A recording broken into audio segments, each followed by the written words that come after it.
আনুষ্ঠানিকভাবে যাত্রা শুরু বিএফএফ নেক্সট গ্লোবাল স্টার ট্রায়ালের, যেখান থেকে দেশের ফুটবলের পাইপলাইন সমৃদ্ধ হবে বলে মনে করেন বাফুফের সহসভাপতি ফাহাদ করিম। এদিকে ট্রায়ালে অংশ নিতে পেরে উচ্ছ্বাসিত প্রবাসী ফুটবলাররা। বয়সভিত্তিক দলের পাশাপাশি জাতীয় দলের খেলার স্বপ্ন দেখছেন তারা।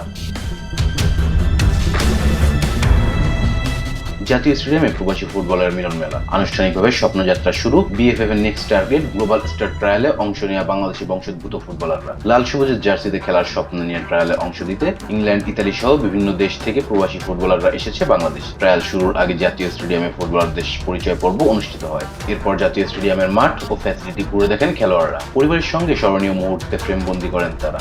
হামজা শামিকদের মতো ঐতিহাসিক স্টেডিয়ামে সবুজ গালিচায় জাতীয় দলের জার্সি গায়ে জড়ানোর স্বপ্ন দেখছেন ট্রায়ালে অংশ নিতে যাওয়া সবাই। তবে এর জন্য কঠিন চ্যালেঞ্জ মোকাবেলা করতে হবে তাদের। বাফুফের এমন আয়োজন খেলোয়াড় ও ফেডারেশনের মধ্যে দূরত্ব কমিয়ে আনবে বলে জানিয়েছেন অংশগ্রহণকারীরা।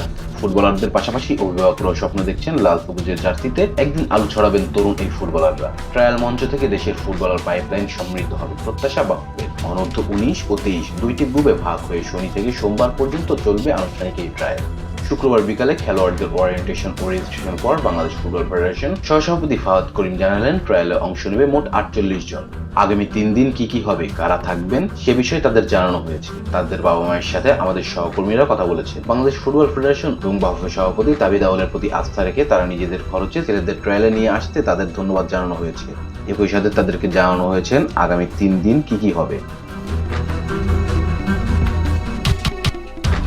আজ থেকে শুরু হবে ট্রায়াল। 2 গ্রুপ করা হয়েছে, অনূর্ধ্ব 19 ও 23। সকালবেলা 2 ঘন্টা ও বিকেলবেলা 2 ঘন্টা। এটাও ঘুরিয়ে ফিরিয়ে হবে।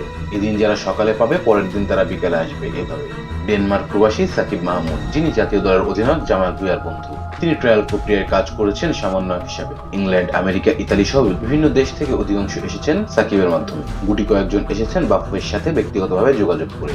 ট্রায়াল শেষেই যে তারা বাংলাদেশের হয়ে খেলার নিশ্চয়তা পাবে ব্যাপারটা এমন নয়। তারা থাকবেন বাফুফের রাডারে এবং প্রয়োজন অনুযায়ী তাদের ডাকা হবে বলে জানিয়েছেন ফাহাদ করিম। ট্রায়ালে অংশ নেওয়া ফুটবলারদের তথ্য ভিডিও থাকবে আমাদের টেকনিক্যাল বিভাগের কাছে। আমাদের কোচদের যখন প্রয়োজন হবে তখন সেই তথ্যের ভিত্তিতে খেলোয়াড়দের ডাকবেন। Rezan Islam, B Sports. Please subscribe our channel to get more information about Cricket World.